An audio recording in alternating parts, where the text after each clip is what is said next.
ಕಷ್ಟಪಟ್ಟು ದುಡಿಯೋದು ನಾವು ದುಡ್ದಿದ್ದು ದುಡ್ಡನ್ನು ತಗೊಂಡೋಗಿ ಬ್ಯಾಂಕಲ್ಲಿ ಇಟ್ಟಿರ್ತೀವಿ, ಸೇಫ್ ಆಗಿ ಇರುತ್ತೆ ಅಥವಾ ನಮ್ಮ ಹತ್ರ ಇದ್ರೆ ಖರ್ಚಾಗ್ಬಿಡುತ್ತೆ ಅನ್ನೋ ಒಂದು ಬಯಕೆ. ಆದರೆ ಆ ಬ್ಯಾಂಕ್ಗಳು ದಂಡದ ಮೇಲೆ ದಂಡ ಹಾಕ್ಕೊಂಡು ಬಂದು ಈವರೆಗೆ ನಮ್ಮ ಹತ್ರ, ನಿಮ್ಮ ಹತ್ರ ಅಥವಾ ಈ ದೇಶದ ನಾಗರಿಕ ಯಾರ್ಯಾರು ಬ್ಯಾಂಕ್ ಖಾತೆಗಳನ್ನು ಹೊಂದಿದ್ದಾನೆ ಅವನು ಆ ಬ್ಯಾಲೆನ್ಸನ್ನು ಏನು ಮೇಂಟೈನ್ ಮಾಡಿಲ್ಲ, ಅವನ ಹತ್ರ ಕಳೆದ 4 ವರ್ಷಗಳಿಂದ, ತುಂಬ ಡೀಪಾಗಿ ಬೇಡ ಅಂದರೆ ಒಂದು 7-8 ವರ್ಷದಿಂದ ಬೇಡ, ಕಳೆದ 4 ವರ್ಷದಿಂದ ಕಲೆಕ್ಟ್ ಮಾಡಿರ್ತಕ್ಕಂಥ ಹಣದ ಮೊತ್ತವನ್ನು, ಆ ದಂಡದ ಮೊತ್ತವನ್ನು ಕೇಳಿದ್ರೆ ನೀವು ಕೂಡ ಶಾಕ್ ಆಗ್ತೀರಿ. ಏನಿದು ದುಡ್ಡು ಎಲ್ಲೆಲ್ಲಿಗೆ ಹೋಗ್ತೈತೆ, ಯಾರು ಕಷ್ಟಪಟ್ಟು ಬೆವರು ಸುರಿಸಿರೋ ದುಡ್ಡು ಇನ್ಯಾರೋ ತಿಂದು ಮಜಾ ಉಡಾಯಿಸ್ತವ್ರಲ್ಲ ಅಂತ ನಿಮಗೆ ಅನಿಸುತ್ತೆ. ಈ ಪೂರ್ತಿ ವಿಡಿಯೋವನ್ನು ನೋಡಿ, ಅದಾದ ಮೇಲೆ ನಿಮ್ಮ ಬ್ಯಾಂಕ್ ಖಾತೆಗಳನ್ನು ಅಂದರೆ ಅಕೌಂಟ್ ಸ್ಟೇಟ್ಮೆಂಟನ್ನು ಚೆಕ್ ಮಾಡ್ಕೊಳ್ಳಿ. ನಿಮ್ಮದು ಏನಾದರೂ ಕಟ್ ಆಗೈತಾ, ಎಷ್ಟು ಕಟ್ ಆಗೈತೆ ಎಲ್ಲವನ್ನು ಕೂಡ ಡೀಟೇಲ್ ಆಗಿ ತಿಳ್ಕೊಂಡು, ಜೊತೆಗೆ ಅದು ಸುಮ್ಮನೆ ಕಟ್ ಆಗೋಗಿಲ್ಲ, RBIನ ಮಾರ್ಗಸೂಚಿ ಕೂಡ ಇದೆ. ಸೊ ಎಲ್ಲವನ್ನು ಕೂಡ ನಾನೀಗ ಡೀಟೇಲ್ ಆಗಿ ಎಕ್ಸ್ಪ್ಲೇನ್ ಮಾಡ್ತೀನಿ. ಅದಕ್ಕೂ ಮೊದಲು ಯಾರಾದರೂ ಹೊಸಬ್ರು ನಮ್ಮ ಚಾನಲ್ಗೆ ಮೊದಲ ಬಾರಿಗೆ ಭೇಟಿ ಕೊಟ್ಟು ಈ ಒಂದು ವಿಡಿಯೋನ ನೋಡೋದಕ್ಕೆ ಬಂದಿದ್ರೆ ಸಬ್ಸ್ಕ್ರೈಬ್ ಮಾಡ್ಕೊಳ್ಳಿ, ಪಕ್ಕದಲ್ಲಿರ್ತಕ್ಕಂಥ ಬೆಲ್ ಐಕನನ್ನು ಕ್ಲಿಕ್ ಮಾಡಿ. ಸಹಜವಾಗಿ ಎಂದಿನಂತೆ ನಿಮಗೆ ವೆಲ್ಕಮ್ ಮಾಡೋದೇ ಮರ್ತೋದೆ. ಎಲ್ರಿಗೂ ನಮಸ್ಕಾರ. ನಮ್ಮ ನ್ಯೂಸ್ ಅಲರ್ಟ್ ಯೂಟ್ಯೂಬ್ ಚಾನಲ್ಗೆ ನಿಮಗೆ ಸ್ವಾಗತ. ನಾನು ಚಂದನ್. ಅಫ್ಕೋರ್ಸ್ ತಮ್ಮನೇಲಿ ನೋಡಿ ನೀವು ಕೂಡ ಒಂದು ಕ್ಷಣ ಏನಿದು ಅಂಕಿ ಅಂಶಗಳು ಇಷ್ಟೊಂದು ಇದೆಯಲ್ಲ, ಏನಿದು 26,000 ಕೋಟಿ 171 ಕೋಟಿ ಸಮಥಿಂಗ್ ಇದೆಯಲ್ಲ, ಇದು ಯಾರ ದುಡ್ಡು? ಇದು ನಿಮ್ಮದೇ ದುಡ್ಡು. ಇಲ್ಲಿ ನೋಡ್ತಿರ್ತಕ್ಕಂಥ ಯಾವುದೋ ಒಬ್ಬ ವೀಕ್ಷಕನ ದುಡ್ಡಾಗಿರುತ್ತೆ. ಕಂಪ್ಲೀಟ್ ಆಗಿ ನಮ್ಮ ದೇಶದ ಬಹುತೇಕ ಎಲ್ಲ ರಾಜ್ಯಗಳಿದ್ದಾವೆ. ಎಲ್ಲ ರಾಜ್ಯಗಳಲ್ಲೂ ಕೂಡ ಬಹುತೇಕ ಜನ 100ಕ್ಕೆ ಒಂದು 70-75% ಜನ ಬ್ಯಾಂಕ್ ಖಾತೆಗಳನ್ನು ಹೊಂದಿರ್ತೀರಿ. ನಿಮ್ಮ ಬ್ಯಾಂಕ್ ವೇರಿಯಂಟ್ಸ್ ಮೇಲೆ, ನಿಮ್ಮ ಅಕೌಂಟ್ ವೇರಿಯಂಟ್ಸ್ ಮೇಲೆ ನೀವು ಇಷ್ಟಿಷ್ಟು ಮಿನಿಮಮ್ ಬ್ಯಾಲೆನ್ಸ್, ಇಷ್ಟಿಷ್ಟು ಮೇಂಟೈನ್ ಮಾಡಬೇಕು, ಆವರೇಜ್ ಅಥವಾ ಮಂತ್ಲಿ ಅನ್ನೋಂಥದ್ದೊಂದಿರುತ್ತೆ. ಅದನ್ನು ಮೇಂಟೈನ್ ಮಾಡಲಿಲ್ಲ ಅಂದಾಗ ಈ ದಂಡವನ್ನು ಬ್ಯಾಂಕ್ಗಳು ವಿಧಿಸುತ್ತೆ. ಯಾರ್ಯಾವ ಬ್ಯಾಂಕು ಎಷ್ಟೆಷ್ಟು ವಿಧಿಸಿದ್ದಾವೆ ಕಳೆದ 4 ವರ್ಷದಿಂದ ಅಂತ ಮೊದಲಿಗೆ ಹೇಳ್ತೀನಿ. ಆ ದುಡ್ಡು ನಿಮ್ಮದೇ. ಸೊ ಹಾಗಾಗಿ ಮುಂದಿನ ದಿನಗಳಲ್ಲಿ ಎಚ್ಚೆತ್ಕೊಳ್ಳಿ. ಯಾವುದಾದ್ರೂ ಒಂದು ಅಕೌಂಟನ್ನು ಓಪನ್ ಮಾಡಬೇಕಾದ್ರೆ ಅಕೌಂಟ್ನ ಸದುದ್ದೇಶ, ಪರ್ ಮಂತ್ ನಾನು ಈ ಅಕೌಂಟಿಂದ ಇಷ್ಟು ವ್ಯವಹಾರ ಮಾಡ್ತೀನಿ ಅಂದರೆ ಮಾತ್ರ ಅಂಥ ಅಕೌಂಟ್ನ ಮೇಂಟೈನ್ ಮಾಡೋಕ್ಕೆ ಮಾಡಿಸ್ಕೊಳ್ಳಿ. ಅದು ಕರೆಂಟ್ ಅಕೌಂಟ್ ಆಗಿರ್ಬೋದು, ಪ್ಲಾಟಿನಮ್ ಆಗಿರ್ಬೋದು, ಇನ್ನೇನು ಬೇಜಾನ್ ಬರ್ತವೆ ವೇರಿಯಂಟ್ಸ್ಗಳು. ಅದರಲ್ಲಿ ಮಿನಿಮಮ್ ಬ್ಯಾಲೆನ್ಸ್ ಅಂತ ಮೇಂಟೈನ್ ಮಾಡಿಬಿಡ್ತೀವಿ ಅನ್ನೋ ಒಂದು ಖುಷಿನಲ್ಲಿ, ಜೋಶ್ನಲ್ಲಿ ಮಾಡಿಸ್ಬಿಡ್ತೀವಿ. ಆಮೇಲೆ ಹೋಗ್ತಾ ಮಾಡಲ್ಲ. ಬರೋ ಅಕೌಂಟಲ್ಲಿ ಇರ್ತಕ್ಕಂಥ ದುಡ್ಡೆಲ್ಲನೂ ಮೈನಸ್ ಆಗುತ್ತೆ ಅನ್ಕೊಳ್ಬೇಕಾದ್ರೆ ಈ ಬ್ಯಾಂಕ್ನವ್ರು ಬಿಡಲ್ಲ ನಿಮ್ಮನ್ನು. ಸೊ ಈಗ ಎಕ್ಸ್ಪ್ಲೇನ್ ಮಾಡ್ತಾ ಹೋಗ್ತೀನಿ ಡೀಟೇಲ್ ಆಗಿ, ವಿತ್ ಗ್ರಾಫಿಕ್ಸ್ ಸಮೇತ ನಿಮಗೆ ಗಮನಿಸ್ಬೋದು ನೀವು. ಕಳೆದ 4 ವರ್ಷಗಳಿಂದ ಪ್ರೆಸೆಂಟ್ ನಾವು 2026 ಆಗಸ್ಟ್ 8ನೇ ತಾರೀಕಿನಲ್ಲಿ ಇದ್ದೀವಿ. ಇವತ್ತು ವಿಡಿಯೋ ಚಿತ್ರೀಕರಣ ಆಗ್ತಿರ್ತಕ್ಕಂಥ ದಿನಾಂಕ. ನಾನು ನಿಮಗೆ ಕೊಡ್ತಿರ್ತಕ್ಕಂಥ ಡೇಟ್ನ ಡಾಟಾ ಬಂದು 2022ನೇ ಇಸವಿ ಏಪ್ರಿಲ್ 1ನೇ ತಾರೀಕಿನಿಂದ, ಏಪ್ರಿಲ್ 1ನೇ ತಾರೀಕು 2022ನೇ ಇಸ್ವಿಯಿಂದ 2026 ಮಾರ್ಚ್ 31 ಇಲ್ಲಿ ಈ 4 ವರ್ಷಗಳ ಅವಧಿಯಲ್ಲಿರ್ತಕ್ಕಂಥ ಡೇಟಾವನ್ನು ನಿಮ್ಮ ಮುಂದೆ ಪ್ರಸ್ತುತಪಡಿಸ್ತಾ ಇದ್ದೀನಿ. ಟೋಟಲ್ ಆಗಿ ಈ ಬ್ಯಾಂಕ್ಗಳು, ಅದು ಪ್ರೈವೇಟ್ ಬ್ಯಾಂಕ್ ಆಗಿರ್ಬೋದು ಅಥವಾ ಗೌರ್ನಮೆಂಟ್ ಬ್ಯಾಂಕ್ ಆಗಿರ್ಬೋದು, ನಮ್ಮಿಂದ, ನಮ್ಮ ಜನರಿಂದ ದಂಡ, ಪೆನಾಲ್ಟಿ ಅಂತ ವಸೂಲಿ ಮಾಡಿರ್ತಕ್ಕಂಥ ಒಟ್ಟು ಹಣದ ಮೊತ್ತ ಬಂದು 26,171 ಕೋಟಿ ರೂಪಾಯಿ. ಜಸ್ಟ್ ಇಮ್ಯಾಜಿನ್, ಇಲ್ಲೊಂದು ಕೋಟಿ ರೂಪಾಯಿದು ಒಂದು ದೊಡ್ಡ ಚೀಲವನ್ನು ತುಂಬಿಟ್ಟಿದ್ದೀನಿ ನಾನು. ಜಸ್ಟ್ ಇಮ್ಯಾಜಿನ್, ನಿಮ್ಮ ಗಮನಕ್ಕೆ ಬರಬೇಕದು. ಅಂಕಿ ಅಂಶಗಳು ಅಷ್ಟೇನಾ ಅಂತ ಅನ್ಸ್ಬಿಡುತ್ತೆ. ಅದನ್ನು ಡೀಟೇಲ್ ಆಗಿ ಇಷ್ಟ ಅಂತ ಅನ್ನಿಸ್ಬೇಕಲ್ಲ ನಿಮಗೆ. ಇದು 1 ಕೋಟಿ ರೂಪಾಯಿದೊಂದು ಬಲ್ಕ್ ಆಗಿ ಇಟ್ಟಿದ್ದೀನಿ ಇಲ್ಲಿ ಒಂದು ಚೀಲದಲ್ಲಿ. ಈ ಥರ 26,171 ಚೀಲಗಳು ಇಟ್ಟಿರ್ತೀನಿ ಅನ್ಕೊಳ್ಳಿ, 1 ಕೋಟಿ ರೂಪಾಯಿದು. ಅಷ್ಟು ದಂಡನ ನಿಮ್ಗಳಿಂದ ಈ ಬ್ಯಾಂಕ್ಗಳು ವಸೂಲಿ ಮಾಡಿರೋದು ಕಳೆದ 4 ವರ್ಷಗಳಿಂದ. ಪ್ರೈವೇಟ್ ಆ್ಯಂಡ್ ಗೌರ್ಮೆಂಟ್, ಸರ್ಕಾರಿ ಬ್ಯಾಂಕ್ಗಳಿದ್ದಾವೆ, ಎರಡು ಸೇರಿ ನಮ್ಮಿಂದ ನಿಮ್ಮಿಂದ ಕಿತ್ತಿರ್ತಕ್ಕಂಥ ದಂಡದ ಮೊತ್ತ ಇದು. ಯಾಕೆ ಕಿತ್ತರು, ಹೇಗೆ ಕಿತ್ತರು, ಯಾಕೆ ಕಿತ್ತರು ಎಲ್ಲವನ್ನು ಕೂಡ ಈಗ ಡೀಟೇಲ್ ಆಗಿ ಹೇಳೋಣ. ಈಗ 2022-23ನೇ ಇಸ್ವಿನಲ್ಲಿ ಇವರು ವಸೂಲಿ ಮಾಡಿರ್ತಕ್ಕಂಥ ದಂಡದ ಮೊತ್ತ ಬಂದು, ಪೆನಾಲ್ಟಿ ಹಣ ಬಂದು 5,580 ಕೋಟಿ ರೂಪಾಯಿ ದಂಡ. ಅದರಲ್ಲಿ ಪಾಲು ಹಂಚ್ಕೊಳ್ತಾರೆ ಪ್ರೈವೇಟ್ ಅವರು, ನಾವಿಷ್ಟು ನೀವಿಷ್ಟು ಅಂತ.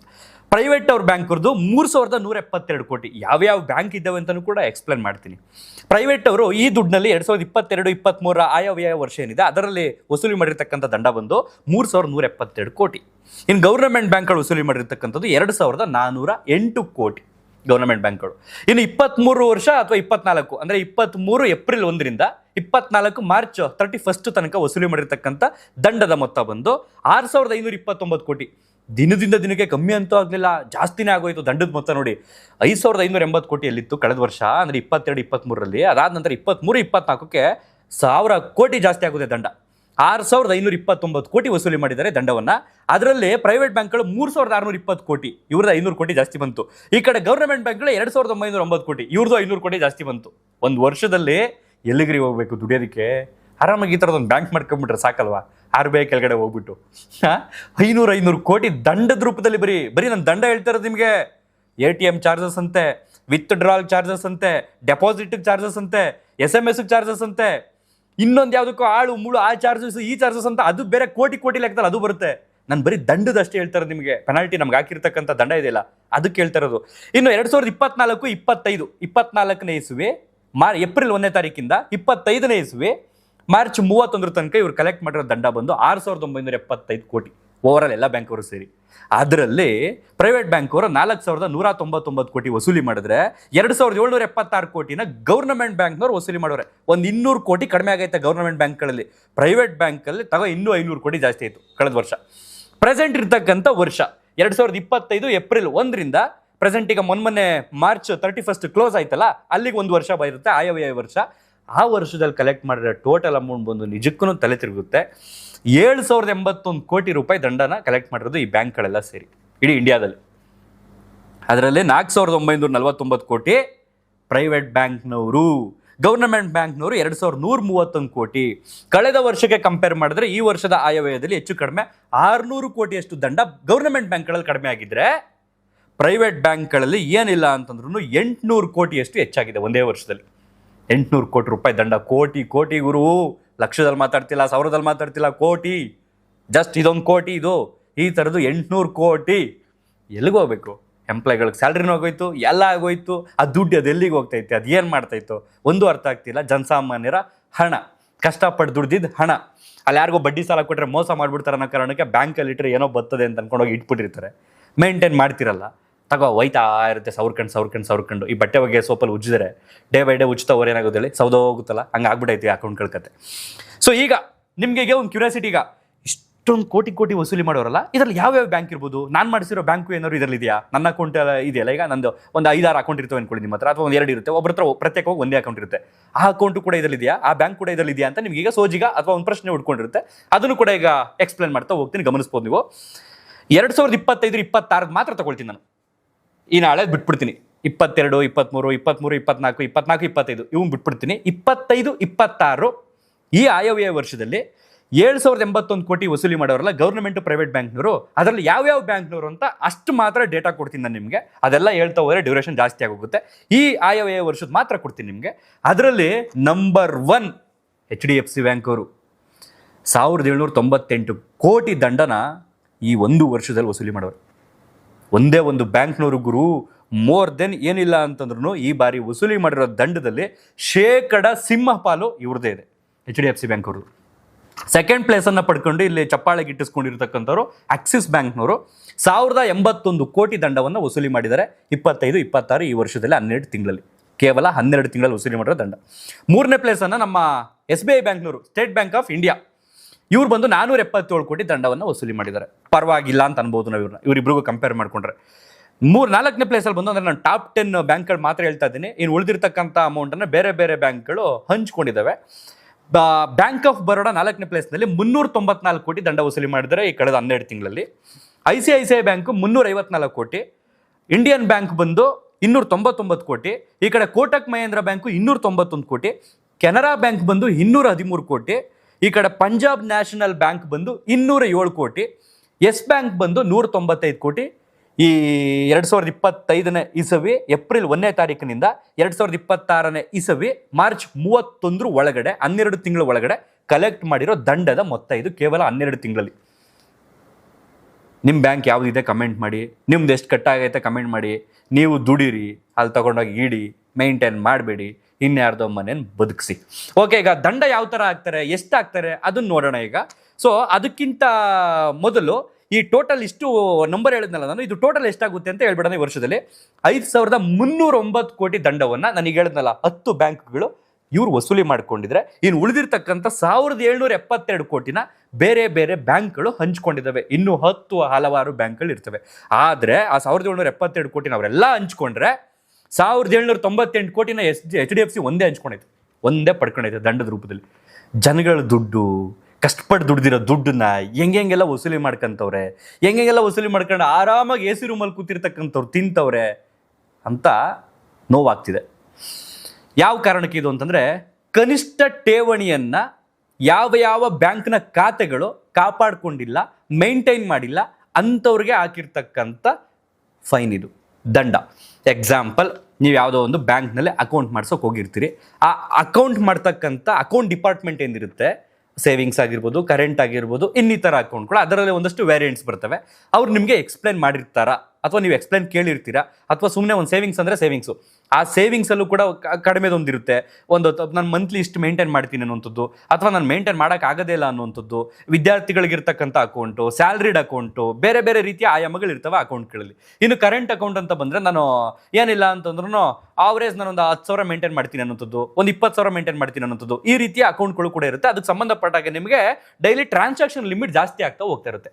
ಎಕ್ಸಾಂಪಲ್, ನಾನು ಯಾವುದೋ ಒಂದು ಬ್ಯಾಂಕನ್ನು ಈಗ ತಗೊಳ್ತೀನಿ. ಈಗ ಅದರಲ್ಲಿ ಗ್ರಾಮೀಣ ಪ್ರದೇಶದಲ್ಲಿ ಎಷ್ಟು ಮೇಂಟೈನ್ ಮಾಡಬೇಕು, ಸಿಟಿಯಲ್ಲಿ ಅಂದರೆ ಅರ್ಬನ್ನು ಅಥವಾ ರೂರಲ್ಲು ಎರಡನ್ನೂ ಕೂಡ ಎಕ್ಸಾಂಪಲ್ ಉದಾಹರಣೆ ಸಮೇತ ಎಕ್ಸ್ಪ್ಲೇನ್ ಮಾಡ್ತೀನಿ. ನಾನೀಗ ಪ್ರೆಸೆಂಟ್ ಬೆಂಗಳೂರಲ್ಲಿ ಇದ್ದೀನಿ. ಇಲ್ಲೊಂದು ಬ್ಯಾಂಕ್, ನಾನೀಗ ನಮ್ಮ ಮಂಡ್ಯಕ್ಕೆ ಹೋಗ್ತೀನಿ, ನಮ್ಮೂರಿಗೆ, ನಮ್ಮ KR ಪೇಟೆಗೆ. ಅಲ್ಲಿ ಇದೇ ಬ್ಯಾಂಕು, ಸೇಮ್ ಬ್ಯಾಂಕು, ಇದೇ ಬ್ಯಾಂಕು ನಮ್ಮೂರಲ್ಲೂ ಕೂಡ ಇದೆ. ಈ ಬ್ಯಾಂಕ್ದು ಸೇವಿಂಗ್ಸನ್ನು ನಾನು ಬೆಂಗಳೂರಲ್ಲಿ ಮಿನಿಮಮ್ 10,000 ಮೇಂಟೈನ್ ಮಾಡಬೇಕು. ಸೇವಿಂಗ್ಸ್ ಅಕೌಂಟ್ ಆಗಿದ್ರೆ, ಅದು ಕರೆಂಟ್ ಅಕೌಂಟ್ ಆಗಿದ್ರೆ ನಾನು ಮಿನಿಮಮ್ 20,000 ಮೇಂಟೈನ್ ಮಾಡಬೇಕು. ಇದೇ ಬ್ಯಾಂಕು ನಮ್ಮೂರಲ್ಲಿ ಅಕೌಂಟ್ ಓಪನ್ ಮಾಡ್ಕೊಳ್ತೀನಿ ಅನ್ಕೊಳ್ಳಿ, ಅಲ್ಲಿ ನಾನು ಸೇವಿಂಗ್ಸ್ಗೆ ಮಿನಿಮಮ್ 5,000 ಮೇಂಟೈನ್ ಮಾಡಬೇಕು. ಕರೆಂಟ್ ಅಕೌಂಟ್ ಆದರೆ ಮಿನಿಮಮ್ 10,000 ಮೇಂಟೈನ್ ಮಾಡಬೇಕು. ಗ್ರಾಮೀಣ ಪ್ರದೇಶದಿಂದ ನಗರ ಪ್ರದೇಶಕ್ಕೆ ಬಂದರೆ ಡಬಲ್ ಆಯಿತು ನಿಮಗೆ ಮೇಂಟೈನ್ ಮಾಡಬೇಕಾಗಿರ್ತಕ್ಕಂಥ ಅವರೇಜ್ ಮಿನಿಮಮ್ ಬ್ಯಾಲೆನ್ಸ್. ಇದನ್ನು AMB ಅಂತಲೂ ಕರಿಬೋದು ಅಥವಾ MAB ಅಂತಲೂ ಕರಿಬೋದು. ಅವರೇಜ್ ಮಂತ್ಲಿ ಬ್ಯಾಲೆನ್ಸ್ ಅಂತ ನಾವು ಹೇಳ್ಬೋದು, ಅಥವಾ ಅವರೇಜ್ ಮೇಂಟೆನೆನ್ಸ್ ಮಿನಿಮಮ್ ಬ್ಯಾಲೆನ್ಸ್ ಅಂತ ನಾವು ಹೇಳ್ಬೋದು. ಸೊ ಈ ಎರಡು ವಿಚಾರಗಳಲ್ಲಿ ನಿಮ್ಮ ಹತ್ರ ಆಗಾಗ ಕ್ವಾರ್ಟರ್ಲಿ ಅಂದರೆ 3 ಮಂತ್ಸ್ಗೊಂದ್ಸಲ ಕಟ್ ಮಾಡ್ಕೊಳ್ತಾ ಇರ್ತಾರೆ. ನಿಮ್ಮ ಅಕೌಂಟ್ ಸ್ಟೇಟ್ಮೆಂಟ್ ಏನಿರುತ್ತಲ್ಲ ಅದನ್ನು ಡೌನ್ಲೋಡ್ ಮಾಡ್ಕೊಂಡ್ರೆ ನಿಮಗೆ ಒಂದು ಭಾಗದಲ್ಲಿ ಡೆಬಿಟ್ ಅಂತ ಇರುತ್ತೆ, ಮತ್ತೊಂದು ಭಾಗದಲ್ಲಿ ಕ್ರೆಡಿಟ್ ಅಂತ ಇರುತ್ತೆ. ಡೆಬಿಟ್ ಅಂತ ಬಂದರೆ ನೀವು ಯಾರ್ಯಾರಿಗೆ ಪೇ ಮಾಡಿರ್ತೀರಿ ಅದೆಲ್ಲವೂ ಕೂಡ ಅಲ್ಲಿ ಮೆನ್ಷನ್ ಆಗಿರುತ್ತೆ. ಕ್ರೆಡಿಟ್ ಅಂತ ಬಂದರೆ ನಿಮ್ಗೆ ಅಕೌಂಟ್ಗೆ ಯಾರ್ಯಾರು ದುಡ್ಡು ಹಾಕಿರ್ತಾರೆ ಅದು ಬಂದಿರುತ್ತೆ. ಸೊ ಈ ಡೆಬಿಟಲ್ಲಿ ನಿಮಗೆ MAB ಅಥವಾ ಈ AMB ಈ ಎರಡು ವಿಚಾರಗಳಲ್ಲಿ ಏನಾದ್ರು ಅಮೌಂಟ್ ಕಟ್ಟಾಗೈತಾ, ಅದು ಯಾಕೆ ಕಟ್ಟಾಗೈತೆ ಅನ್ನೋದನ್ನು ಫಸ್ಟು ನೀವು ತಿಳ್ಕೋಬೇಕು. ಇದು ಕಟ್ಟಾಗೋದಕ್ಕೂ ಮೊದಲು ನಿಮ್ಮ ಬ್ಯಾಂಕ್ನವರು ನಿಮ್ಮನ್ನು SMS ಮೂಲಕ ಅಥವಾ ಇಮೇಲ್ ಮೂಲಕ ಅಥವಾ ದೂರವಾಣಿ ಸಂಪರ್ಕದ ಮೂಲಕ ನಿಮ್ಮ ಗಮನಕ್ಕೆ ತಿಳಿಸಬೇಕು. ತಿಳಿಸಿದ ನಂತರ ನೀವು ಅದಕ್ಕೆ ತಲೆ ಕೆಡಿಸ್ಕೊಳ್ಳಿಲ್ಲ, ಮೇಂಟೆನೆನ್ಸ್ ಬ್ಯಾಲೆನ್ಸ್ ಅದಕ್ಕೆ ನೀವು ಅದಕ್ಕೇನು ಕ್ಯಾರೇ ಮಾಡಲಿಲ್ಲ ಅಂತಂದಾಗ ಅದಾದ ನಂತರ ದಂಡ ವಿಧಿಸಬೇಕು ಅನ್ನುವಂಥ ಒಂದು ನಿಯಮಗಳು RBI ಕೆಳಗಡೆ ಇದೆ. ಬಟ್ ಎಷ್ಟು ಬ್ಯಾಂಕ್ಗಳು ಅದನ್ನು ಏನಂತ ಹೇಳ್ತೀವಿ ಅದನ್ನು ಪಾಲಿಸ್ತಾ ಇದ್ದಾವೆ ಗೊತ್ತಿಲ್ಲ. ಎಕ್ಸಾಂಪಲ್, ಈಗ ನಾನು ನಿಮಗೆ ಡೀಟೇಲಾಗಿ ಹೇಳ್ತೀನಿ. ಈಗ 10,000 ರೂಪಾಯಿದು ಮಿನಿಮಮ್ ಬ್ಯಾಲೆನ್ಸನ್ನು ಮೇಂಟೈನ್ ಮಾಡಬೇಕು ಒಂದು ಸೇವಿಂಗ್ಸ್ ಅಕೌಂಟು ಬೆಂಗಳೂರು ಅಂದರೆ. ರೂರಲ್ ಆದರೆ 5,000, ಕರೆಂಟ್ ಆದರೆ ಇಲ್ಲಿ 20,000, ಅಲ್ಲಿ 10,000. ಅದನ್ನು ಎಕ್ಸಾಂಪಲ್ ಮಾಡ್ತೀನಿ ನಿಮ್ಗೆ. ಈಗ 5,000ದಂಗೆ ಒಂದು ತಿಂಗಳಿಗೆ ನಿಮಗೆ 1.5 ಲಕ್ಷ ಅಮೌಂಟು ನಿಮ್ಮ ಅಕೌಂಟು ಬಂತು ಅಂದ್ಕೊಳ್ಳಿ. ಬಂದು ಮ್ಯಾಕ್ಸಿಮಮ್ ಅದೊಂದು 24 ಗಂಟೆನೋ 48 ಗಂಟೆನೋ ಇದ್ದು ಇನ್ನೊಬ್ರು ಅಕೌಂಟ್ಗೆ ಹೋಯ್ತು ಅಂತಂದರೆ ನೀವೇನು ಪೆನಾಲ್ಟಿ ಕಟ್ಟಬೇಕಾಗಿಲ್ಲ. ಬಟ್ ನಿಮ್ಮ ಅಕೌಂಟಿಗೆ 1.5 ಲಕ್ಷ ಟ್ರಾನ್ಸಾಕ್ಷನ್ ಬರಲೇ ಇಲ್ಲ, ಅದು ಇಲ್ಲವೇ ಇಲ್ಲ ನಿಮ್ಮ ಅಕೌಂಟಲ್ಲಿ ಅಂತಂದಾಗ ನಿಮ್ಮ ಹತ್ರ ಒಂದು 50,000 ಏನಿರುತ್ತೆ ಅದಕ್ಕೆ ಪೆನಾಲ್ಟಿ ಹಾಕೊಂಡು ಹೋಗ್ತಾ ಇರ್ತಾರೆ. ಅದು ಬಂದು ಒಂದು 24 ಗಂಟೆನೋ 48 ಗಂಟೆನೋ ನಿಮ್ಮ ಅಕೌಂಟಲ್ಲಿ ಇತ್ತು ಅಂತಂದರೆ ಅದನ್ನು ಚೆಕ್ ಮಾಡ್ಕೊಳ್ತಾರೆ ಎಷ್ಟು ದಿನಕ್ಕಾಗುತ್ತೆ. ಎಕ್ಸಾಂಪಲ್, ಈಗ 1 ಲಕ್ಷ ಇರುತ್ತೆ, 1 ಲಕ್ಷ ಇವತ್ತು ಬಂತು ನಿಮ್ಮ ಅಕೌಂಟ್ಗೆ, ಅದು ಒಂದು 2 ದಿನ ಇತ್ತು, ಅದಾದ್ಮೇಲೆ 3ನೇ ದಿನಕ್ಕೆ ನೀವು ಯಾರಿಗೋ ಕಳಿಸ್ಬಿಡ್ತೀರಿ, ಅದನ್ನು ಕೌಂಟ್ ಮಾಡ್ಕೊಳ್ತಾರೆ. 5, 2, 10 ಅಂದರೆ 20 ದಿನಕ್ಕೆ ನೀವು ಮೇಂಟೈನ್ ಬ್ಯಾಲೆನ್ಸ್ ಮಾಡಿದ್ದೀರಾ. ಮತ್ತಿನ್ನೊಂದು 50,000 ಏನಾದ್ರು ಬಂತು, ಅದು ಇನ್ನು 10 ದಿನಕ್ಕೆ ಆಡ್ ಆಯಿತು. ಸೊ ಓವರಾಲ್ ಆಗಿ ನೀವು ಆ ತಿಂಗಳು ಏನು ಪೆನಾಲ್ಟಿ ಕಟ್ಟಬೇಕಾಗಿಲ್ಲ. ಅದೇ ಅಪ್ಪಿ ನೀವು 5,000 ರೂಪಾಯಿ ಮೇಂಟೈನ್ ಮಾಡಬೇಕಾದವ್ರು ಏನಾದ್ರೂ ಈ ತಿಂಗಳಲ್ಲಿ ಬರೀ 50,000 ನಿಮ್ಮ ಹತ್ರ ಇತ್ತು ಅಂತಂದರೆ ಇನ್ನು 1 ಲಕ್ಷಕ್ಕೆ ಇದೆಯಲ್ಲ ಮಿನಿಮಮ್ ಆವರೇಜ್ ಬ್ಯಾಲೆನ್ಸ್ ಮೇಂಟೈನ್ ಮಾಡಬೇಕಿರೋದು, ಅದಕ್ಕೆ ಪೆನಾಲ್ಟಿ ಹಾಕ್ತಾರೆ. ನಿಮ್ಮ ಹತ್ರ ಯಾವ್ದು ಬ್ಯಾಲೆನ್ಸ್ ಉಳ್ಕೊಂಡಿರ್ತಾರೆ ಅಕೌಂಟಲ್ಲಿ ಅದಕ್ಕೆ ಪೆನಾಲ್ಟಿ ಹಾಕೊಂಡು ಹೋಗ್ತಾರೆ. 1 ತಿಂಗಳಿಗಿಷ್ಟು, ಇನ್ನೊಂದು ತಿಂಗಳಿಗಿಷ್ಟು, ಇನ್ನೊಂದು ತಿಂಗಳಿಗಿಷ್ಟು ಅಂದ್ಬಿಟ್ಟು 3 ತಿಂಗಳಿಗೆ ಕ್ವಾರ್ಟರ್ಲಿ ಕಟ್ ಮಾಡ್ತಾರೆ. ಎಕ್ಸಾಂಪಲ್, ನಮ್ಮ ಊರ ಕಡೆ ಆದರೆ ಸೇವಿಂಗ್ಸ್ ಅಕೌಂಟಲ್ಲಿ ನೀವು ಮೇಂಟೈನ್ ಮಾಡಿಲ್ಲ ಅಂತಂದರೆ 250 ರೂಪಾಯಿ ದಂಡ ಹಾಕ್ತಾರೆ, ಪ್ಲಸ್ 18% GST. ಅದಕ್ಕೆ 250 ಪ್ಲಸ್ 18% ಎಷ್ಟಾಯ್ತು ಅಲ್ಲಿಗೆ 25, 50 ಅಂದ್ಕೊಂಡ್ರೆ ನಿಮ್ಗೆ ಏನಿಲ್ಲ ಅಂದ್ರೂ 300 ರೂಪಾಯಿ ಒಂದು ತಿಂಗಳಿಗೆ ಬೀಳ್ತು. 3 ತಿಂಗಳಿಗೆ 900 ರೂಪಾಯಿ ನಿಮ್ಮ ಅಕೌಂಟಿಂದ ಮಟಾಶ್. ಊರಾದರೆ, ಬೆಂಗಳೂರಾದರೆ 300 ರೂಪಾಯಿ ಪ್ಲಸ್ GST 18%, ಏನಿಲ್ಲ ಅಂದ್ರೂ 1000 ಪ್ಲಸ್ ಡಮಾರ್. ಬರೀ ಸೇವಿಂಗ್ಸ್ ಕೇಳ್ತಾರೆ ನಾನು. ಕರೆಂಟ್ ಅಕೌಂಟ್ ಆಯಿತು ಅಂತಂದರೆ ಊರ ಕಡೆ ಆದರೆ 500 ರೂಪಾಯಿ ಫಿಕ್ಸು. ಕರೆಂಟ್ ಅಕೌಂಟ್ ಆದರೆ ಮೇಂಟೈನ್ ಮಾಡಿಲ್ಲ ಬ್ಯಾಲೆನ್ಸ್ ಸರಿಯಾಗಿ ಅಂತಂದರೆ ಅದಕ್ಕೆ 18% GST ಒಂದು ತಿಂಗಳಿಗೆ ನಾನು ಹೇಳ್ತಾ ಇರೋದು. ಅದಾದ ನಂತರ ಸಿಟಿ ಆಯಿತು ಅಂತಂದರೆ 1000 ರೂಪಾಯಿ, ಅದಕ್ಕೆ 18% GST. 1 ತಿಂಗಳಿಗೆ ಕಟ್ ಮಾಡ್ಕೊಳ್ತಕ್ಕಂಥದ್ದು ನಿಮ್ಮ ಬ್ಯಾಂಕ್ಗಳು. ಸೊ ಇದನ್ನ ಕಟ್ ಮಾಡಿಕೊಂಡು 3 ತಿಂಗಳಿಗೆ ಒಂದ್ಸಲ ನಿಮ್ಮ ಅಕೌಂಟ್ ಸ್ಟೇಟ್ಮೆಂಟಲ್ಲಿ ಆಗಾಗ ಬರ್ತಾ ಇರುತ್ತೆ. ನೀವು ಮಿನಿಮಮ್ ಬ್ಯಾಲೆನ್ಸನ್ನು ಮೇಂಟೈನ್ ಮಾಡದೇ ಇರುವ ಸಲುವಾಗಿ ನಿಮ್ಮ ಅಕೌಂಟ್ನಿಂದ ಇದು ಕಡಿತ ಆಗಿದೆ ಅನ್ನೋಂಥದ್ದನ್ನು. ಸೊ ಒಟ್ಟಾರೆಯಾಗಿ ನಿಮಗೆ ಅರ್ಥ ಆಗಿರುತ್ತೆ ಅಂತ ಅನ್ಕೊಳ್ತೀನಿ. 7,000 ಕೋಟಿ, 26,175 ಕೋಟಿ ಸಮಥಿಂಗ್ ಇದೆಯಲ್ಲ, 171 ಕೋಟಿ, ಈ ದುಡ್ಡು ಬೇರೆ ಯಾರ್ದು ಅಲ್ಲ, ಈ ದುಡ್ಡು ನಿಮ್ಗಳದು. ನೀವುಗಳು ಮೇಂಟೈನ್ ಮಾಡದೆ ಕಟ್ಟಿರ್ತಕ್ಕಂಥ ದಂಡದ ಹಣ. ನೀವು ಕಷ್ಟಪಟ್ಟು ದುಡ್ದು ಇನ್ಯಾರನ್ನೋ ಬದುಕಿಸ್ತಾ ಇದ್ದೀರಿ ಅಂತ ಒಂದು ಸಣ್ಣ ವಿಚಾರವನ್ನು ಅಥವಾ ಈ ದೊಡ್ಡ ವಿಚಾರವನ್ನು ನಿಮಗೆ ತಲುಪಿಸ್ಬೇಕು ಅನ್ನೋ ಸಲುವಾಗಿ ಈ ಒಂದು ಕಂಟೆಂಟನ್ನು ಮಾಡಿ ನಿಮ್ಮ ಮುಂದೆ ಇಟ್ಟಿದ್ದೀನಿ. ಸಾಧ್ಯವಾದರೆ ಇನ್ನು ಮುಂದೆ ಅಕೌಂಟ್ ಓಪನ್ ಮಾಡ್ಕೊಳಕ್ಕೆ ಹೋದಾಗ ನೀವು ಯಾವ ದೃಷ್ಟಿಯಿಂದ ಮುಂದೆ ಅದರಿಂದ ಯಾವ ರೀತಿ ಲಾಭ ಗಳಿಸೋದಕ್ಕೋ ವ್ಯವಹಾರಕ್ಕೋ ಅದನ್ನು ನೋಡ್ಕೊಂಡು ಅಕೌಂಟ್ ಓಪನ್ ಮಾಡ್ಕೊಳ್ಳಿ. ದೊಡ್ಡ ದೊಡ್ಡ ಅಕೌಂಟನ್ನು ಓಪನ್ ಮಾಡ್ಕೊಬಿಡ್ತೀರಿ, ಮೇಂಟೈನ್ ಬ್ಯಾಲೆನ್ಸ್ ಮಾಡೋದಿಲ್ಲ, ಮಿನಿಮಮ್ ಬ್ಯಾಲೆನ್ಸ್ ಅಂತ ಆವರೇಜ್ ಏನಿರುತ್ತೆ ಅದನ್ನು ಮೇಂಟೈನ್ ಮಾಡಲ್ಲ. ಸೊ ಹಾಗಾಗಿ ಏನಾಗುತ್ತೆ, ನಿಮ್ಮ ಹತ್ರ ಇರೋ ದುಡ್ಡೆಲ್ಲ ಕಟ್ಟಾಗಿ ಇನ್ಯಾರ್ದೋ ಮನೆ ಉದ್ಧಾರ ಆಗ್ತಾ ಇರುತ್ತೆ. ಸೊ ಹಾಗಾಗಿ ಇನ್ನು ಮುಂದೆ ಚೆಕ್ ಮಾಡ್ಕೊಳ್ಳಿ. ಈಗ ನೀವು ಚೆಕ್ ಮಾಡ್ಕೋಬೋದು ನಿಮ್ಮ ಹತ್ರ ಯಾವ ಅಕೌಂಟ್ ಇದೆ ಅಂತ. ನಿಮ್ಮ ಬ್ಯಾಂಕ್ನ ಪಾಸ್ಬುಕ್ ಇರುತ್ತೆ, ಅದರಲ್ಲಿ ಅಕೌಂಟ್ ಡೀಟೇಲ್ಸ್ ಇರುತ್ತಲ್ಲ, ಅದರಲ್ಲೇ ಇರುತ್ತೆ ಅದು ಸೇವಿಂಗ್ಸಾ ಕರೆಂಟಾ ಅಥವಾ ಯಾವುದು ಅಂತ. ಅಥವಾ ನಿಮ್ಗೆ ಅಲ್ಲಿ ಗೊತ್ತಾಗಲಿಲ್ಲ ಅಂತಂದರೆ ಮೊಬೈಲ್ ಬ್ಯಾಂಕಿಂಗ್ ಆ್ಯಪ್ ಇರುತ್ತೆ, ಅದನ್ನು ಓಪನ್ ಮಾಡ್ಕೊಂಡ್ರೆ ನಿಮ್ಗೆ ಗೊತ್ತಾಗುತ್ತೆ ನಿಮ್ಮ ಅಕೌಂಟ್ ಸೇವಿಂಗ್ಸಾ ಕರೆಂಟ್ ಅಂತ. ಅಲ್ಲಿಯೂ ಗೊತ್ತಾಗುತ್ತೆ ಮಿನಿಮಮ್ ನೀವು ಮಂತ್ಲಿ ಎಷ್ಟು ಮೇಂಟೈನ್ ಮಾಡಬೇಕು ಅನ್ನೋದನ್ನ. ಸೊ 10,000 ರೂಪಾಯಿ ಇಟ್ಕೊಬಿಟ್ಟು ನಾನು ತಿಂಗಳ ಮೇಂಟೈನ್ ಮಾಡ್ತೀನಿ ಅಂದ್ರೆ ಅದು ಆಗಲ್ಲ. ಅಕೌಂಟ್ಗೆ ಬಂದು ಅದು ವ್ಯವಹಾರ ಮಾಡಿ ಹೋಗ್ಬೇಕು. ಅದು ಇದ್ದು ಒಂದು 48 ಗಂಟೆ ಇದ್ದು ಆಯಿತು ಅಂದ್ರೂ ಒಂದು ತಿಂಗಳಿಗೆ ಇದ್ದಕ್ಕೆ ಸಮ. ಇಲ್ಲ ನಾನು 1 ಲಕ್ಷ ನನಗೆ ಈ ಮಂತ್, ಈಗ ಎಕ್ಸಾಂಪಲ್ ಈಗ ಆವ್ರೇಜ್ ಅವನೊಂದು 3 ಲಕ್ಷ ಮೇಂಟೈನ್ ಮಾಡಬೇಕು ಅನ್ನೋ ಥರ ಇರುತ್ತೆ ಒಂದು ಬ್ಯಾಂಕಲ್ಲಿ ಅಂತ ಅನ್ಕೊಳ್ಳಿ. ಇವತ್ತೊಂದು 2 ಲಕ್ಷ ಬಂತು, ಒಂದು 48 ಗಂಟೆ ಇತ್ತು, ಅದನ್ನು ಒಂದು 10,000 ಮೇಂಟೈನ್ ಮಾಡಬೇಕು ಅನ್ನೋಂಥವ್ರಿಗೆ ಏನು ಮಾಡ್ತಾರೆ ಬ್ಯಾಂಕ್ಗಳಿಗೆ ಅಂದರೆ 20 ದಿನ ಕನ್ವರ್ಟ್ ಆಗೋಯ್ತದು. ಅದಾದ ನಂತರ ನಿಮ್ಗೆ ಒಂದು 15 ದಿನ ಬಿಟ್ಕೊಂಡು ಇನ್ನೊಂದು ಯಾವುದೋ 1 ಲಕ್ಷ ಬಂತು, ಅದೊಂದು 2 ದಿನ ಇತ್ತು, ಅದಾದಮೇಲೆ ಹೋಯ್ತು. ಸೊ ಅದೊಂದು 10 ದಿನ ಕನ್ವರ್ಟ್ ಆಯಿತು. ಸೊ 30 ದಿನಕ್ಕೆ ಲೆಕ್ಕ ಆಯಿತು. ಓವರಾಲ್ ಆಗಿ 30 ದಿನಕ್ಕೆ ಕನ್ವರ್ಟ್ ಆಯಿತು ಈ ಲೆಕ್ಕ. ಅದಾದ ನಂತರ ಅದು ಇನ್ಯಾರಿಗೂ ಹೋಯ್ತು, ನೀವೇನು ಪೆನಾಲ್ಟಿ ಕಟ್ಟಬೇಕಾಗಿಲ್ಲ. ಆದರೆ ನಿಮ್ಮ ಅಕೌಂಟ್ನಲ್ಲಿ ಅದು ವ್ಯವಹಾರನೇ ಆಗ್ತಿಲ್ಲ, ಬ್ಯಾಲೆನ್ಸ್ ಮೇಂಟೈನ್ ಮಾಡ್ತಾನೆ ಇಲ್ಲ ನೀವು ಅಂತ ಬಂದಾಗ ಈ ರೀತಿ ಪೆನಾಲ್ಟಿ ಬೀಳುತ್ತೆ. ಸೊ ಒಟ್ಟಾರೆಯಾಗಿ ಬಿದ್ದಿರ್ತಕ್ಕಂಥ 7,000 ಕೋಟಿ ಪ್ಲಸ್ ಚಿಲ್ಲರೆ ಈ ವರ್ಷ 26,171 ಕೋಟಿ ಕಳೆದ 4 ವರ್ಷದಿಂದ ಬಿದ್ದಿರ್ತಕ್ಕಂಥ ದಂಡದ ಮೊತ್ತ. ಒಂದು 10 ವರ್ಷದಿಂದ ತಗೊಂಡು ಅಂತಾರೆ ನಾವೇನಿಲ್ಲ ಅಂತಂದ್ರೂ ಮನೆ ಉದ್ಧಾರ ಮಾಡಾಕ್ಬಿಟ್ಟಿದ್ದೀವಿ ವಿರುದ್ಧ ಅಂತ ಅನ್ನಿಸ್ತಾ ಇದೆ. ಇದಿಷ್ಟು ಮಾಹಿತಿಯನ್ನು ಹೇಳ್ತಾ ಈ ವಿಡಿಯೋನಿಗೆ ಮುಗಿಸ್ತಾ ಇದ್ದೀನಿ. ಯಾರ್ಯಾರ್ದು ಕಟ್ಟಾಗಿದೆ ಒಂದ್ಸಲ ಹೋಗಿ ಚೆಕ್ ಮಾಡ್ಕೊಳ್ಳಿ. ಅಕೌಂಟ್ ಸ್ಟೇಟ್ಮೆಂಟ್ ಬಂದರೆ ಗೊತ್ತಾಗುತ್ತೆ. ಇಲ್ಲ ನನಗೆ ಅಕೌಂಟ್ ಸ್ಟೇಟ್ಮೆಂಟ್ ಗೊತ್ತಾಗಲ್ಲ ಅಂದರೆ ನಿಮ್ಮ ಬ್ಯಾಂಕ್ಗೆ ಹೋಗಿ ನಿಮ್ಮ ಪಾಸ್ಬುಕ್ಕನ್ನು ಕೊಟ್ಟರೆ ಪಾಸ್ಬುಕ್ ಪ್ರಿಂಟ್ ಮಾಡಿಕೊಡ್ತಾರೆ. ಅದಕ್ಕೂ ಕೂಡ ಒಂದಿಷ್ಟು ಚಾರ್ಜಸ್ ಇದೆ. ಪಾಸ್ಬುಕ್ ಪ್ರಿಂಟ್ ಮಾಡ್ಕೊಡೋದಕ್ಕೂ ಕೂಡ ಒಂದು ಲಿಮಿಟ್ ಕ್ರಾಸ್ ಆಯಿತು ಅಂತಂದರೆ, ಇಲ್ಲ ನಾನು ಹೋಗಿ ಕ್ಯಾಶ್ ಹಾಕ್ತೀನಿ ಅಂತಂದರೆ ಅದಕ್ಕೂ ಕೂಡ ಚಾರ್ಜಸ್ ಇದೆ. ಅಂದರೆ ಲಿಮಿಟ್ ಕ್ರಾಸ್ ಆಯಿತು ಅಂತಂದರೆ, ಇಲ್ಲ ನಾನು ಕ್ಯಾಶ್ ತಗೊಳ್ತೀನಿ ಹೋಗಿ ನನ್ನ ಸ್ಯಾಲ್ರಿನೂ ಇನ್ನೇನೋ ಬಂದೈತೆ ಅಂತಂದರೆ ಅದಕ್ಕೂ ಕೂಡ ಚಾರ್ಜಸ್ ಇದೆ. ಅದು ಕೂಡ ಲಿಮಿಟ್ ಆಯಿತು ಅಂತಂದರೆ, ಎಕ್ಸಾಂಪಲ್ ಈಗ ನನಗೆ 1.5 ಲಕ್ಷ 2 ಲಕ್ಷ ಸ್ಯಾಲ್ರಿ ಬರ್ತಾ ಇರುತ್ತೆ, ಯಾವುದೊಂದು ಕಂಪ್ನಿ ಕೆಲಸ ಮಾಡ್ತಾ ಇರ್ತೀನಿ, ನನಗೆ ಮಂತ್ಲಿ 1 ಲಕ್ಷ ವಿತ್ಡ್ರಾ ಮಾಡೋದಕ್ಕೆ ಅವಕಾಶ ಇರುತ್ತೆ. ನಾನೇನು ಮಾಡಿರ್ತೀನಿ, ಒಂದು 2-3 ತಿಂಗಳಲ್ಲಿ ಅಲ್ಲೇ ಬಿಡ್ಕೊಂಡ್ಬಿಟ್ಟು ಈ ತಿಂಗಳಲ್ಲಿ ಯಾರಿಗೋ ತುಂಬ ಎಮರ್ಜೆನ್ಸಿ ಇರುತ್ತೆ ಅವ್ರಿಗೆ ಕ್ಯಾಶ್ ಎತ್ಕೊಡ್ಬೇಕು ಅಂತ ಅಂದ್ಬಿಟ್ಟು ಹೋಗ್ತೀನಿ. 1 ಲಕ್ಷ ಮಾತ್ರ ಎತ್ಕೋಬೋದು. 1 ಲಕ್ಷದ ಮೇಲೆ ಮತ್ತೆ 1 ಲಕ್ಷ ಎತ್ಕೊಳ್ತೀನಿ ಅಂದರೆ 300 ರೂಪಾಯಿ ಚಾರ್ಜಸ್ ಕಟ್ಟಬೇಕು. ನನ್ನ ದುಡ್ಡನ್ನು ನಾನು ಟ್ಯಾಕ್ಸ್ ಕಟ್ಟಿ ನಾನು ತಗೊಂಬಂದಿರೋ ನನ್ನ ಅಕೌಂಟ ನಿನ್ನ ಹತ್ರ ಇಟ್ಟು ಕೊಟ್ಟಿದ್ರೆ ನೀನು ನನಗೆ ಅದನ್ನು ಕ್ಯಾಶ್ ರೂಪದಲ್ಲಿ ಕೊಡ್ಬೇಕಾದ್ರೆ 300 ರೂಪಾಯಿ ಇಟ್ಕೊಂಡು ಕೊಡ್ತೀಯ ಅಂತಂದರೆ ಈ ಬ್ಯಾಂಕ್ಗಳು ಏನಕ್ಕೆ ಬೇಕು ಅಂತ ಅನ್ನಿಸ್ಬಿಟ್ಟಿದೆ. ಒಟ್ಟಾರೆಯಾಗಿ ಇದೊಂದು ದೊಡ್ಡ ಮಾಫಿಯಾನೇ ಆಗೋಗಿದೆ. ಯಾರ್ಯಾರೋ ಬದುಕೋಗ್ತಿದ್ದಾರೆ. ಬಟ್ ನಮ್ಮ ಜನ ಎಚ್ಚೆತ್ಕೋಬೇಕು ಅಂತ ಹೇಳ್ತಾ ಈ ಒಂದು ವಿಡಿಯೋನ ಎಂಡ್ ಮಾಡ್ತಾ ಇದ್ದೀನಿ. ಮತ್ತೊಂದು ವಿಡಿಯೋದಲ್ಲಿ ಸಿಗೋಣ. ಧನ್ಯವಾದ. ಸಾಧ್ಯ ಆದರೆ ಇದನ್ನು 4 ಜನಕ್ಕೆ ಶೇರ್ ಮಾಡಿ, ಮಾಹಿತಿ ತಲುಪಲಿ, ಅವರು ಚೆಕ್ ಮಾಡ್ಕೊಳ್ಳಿ ಅವ್ರವ್ರ ಅಕೌಂಟ್ನ. ಧನ್ಯವಾದ.